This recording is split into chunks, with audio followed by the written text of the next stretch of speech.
Are breakups always the end? Well, what if I told you that a breakup could actually be the beginning?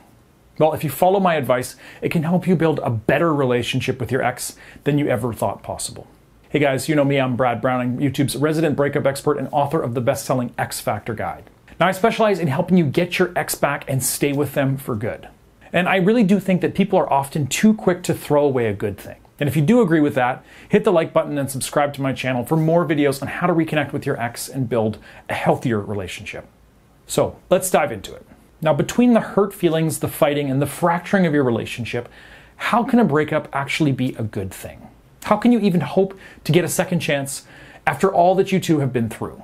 Well, first off, you wouldn't be the first person to make this happen. Breakups, actually, they aren't the end for many relationships.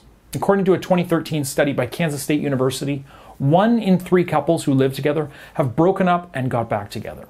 And that goes for even the worst breakups, including the 38% of people who break up due to infidelity and cheating. And even better, over half of the people aged 17 to 24 have returned to an ex after breaking up. So the idea that it's shameful or short-sighted to get back with an ex is something that I really do want to push back against. The truth is, it happens all the time, even if people don't always admit it. Relationships really are complicated, and sometimes you feel like you've hit your limit, but after a little time and space, chances are that you and your ex will realize that you are actually better off together. So, why exactly do couples reconcile after breaking up? And how, as the topic of this video suggests, can breaking up help you stay together in the long run? Well, number one, being apart makes you stronger. Now, independence is key to a happy relationship. Often couples get into trouble and then they break up because they rely too much on one another for happiness.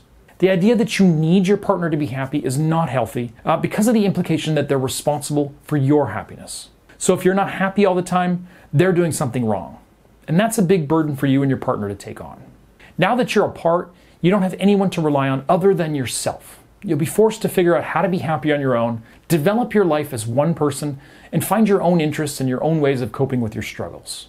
And when you come back together, you'll have the reassurance that you don't need them to survive. You'll know that you're together because you're choosing to spend your time with them, because you love and value them as a human being. Now, this may be less romantic than a song by Adele, but it is more sustainable and more healthy in the long run. She did get divorced after all. And number two, breaking up can be the reality check that you need. Now, this pattern is pretty typical in a lot of relationships. You're in love and things are mostly great when problems crop up and you just sweep them under the rug. And this works for a while, but as more and more issues crop up, the relationship slowly gets worse and worse without you really ever addressing it. And eventually, the good column is far outweighed by the bad column. Then there's a fight, and the relationship reaches a crisis point. And by now, there's so much negative that the idea of overcoming this one final issue doesn't seem worth it, and so the relationship ends. But a breakup, or even just the threat of a breakup, can give you the motivation that you need to make real change in the relationship. It puts all the issues out on the table, and you can no longer pretend that they don't exist. If you do end up reconciling, you'll both be aware of these problems and be motivated to fix them moving forward. Number three, you're going to both see the downsides of being single. I think we can all agree that the single life can be rough. You're expected to meet new people, constantly put yourself out there, and inevitably face rejection and heartbreak from strangers. And if you feel that way, then chances are your ex does too. Sometimes just taking this time apart can make you both realize that you were taking one another for granted. And you'll be much happier staying together than trying to build something new from scratch yet again. Number four, it takes distance to get a realistic view of your relationship. Really, it's not always easy to see what isn't working in your relationship because you're too close to it. But with some space, you can often see it as clear as day. So think about your past relationships. I bet you can look back now and see exactly why they didn't work out. You didn't have enough in common, they didn't treat you right, you wanted different things. But I'm guessing at the time, everything seemed great, right? Well, this can be the same with your current relationship. After a few weeks or months apart, you can objectively look at the relationship. You can see what worked, what didn't, and decide what needs to be addressed in order to make the partnership work in the future. And this distance is often enough to give you the perspective that you need to actually turn the relationship around. Now, I do want to caution you that it is usually best to hold off on addressing these issues until the two of you have properly reconnected and rebuilt trust. And we'll talk about that more a little bit later in the video. Number five is it changes the narrative. Now, relationships can get into ruts really easily. So it can actually be worse the closer and the more connected you are. Your lives get super in sync, you do everything together and things are great. But soon you realize that you always seem to do the same things. You've drifted apart from your friends, and you're so entrenched in this routine that it's hard to even think of your life before the relationship. But a breakup will shake up your day-to-day life in a way that's going to be uncomfortable, but often ultimately beneficial. Maybe you can't hang out with your usual friends because they took your ex's side in the breakup. Well, now you can catch up with other friends that you haven't seen in a long time. Or maybe Thursday night was date night. Well, now you can use that regular time you set aside to take a yoga class, see your family, or just enjoy some of your newfound freedom. Now, these are all going to lead to big changes in your life, and change is good when you're in a bad place. So if your relationship suffered because you were both bored, then a breakup can be just what you need to actually realize it.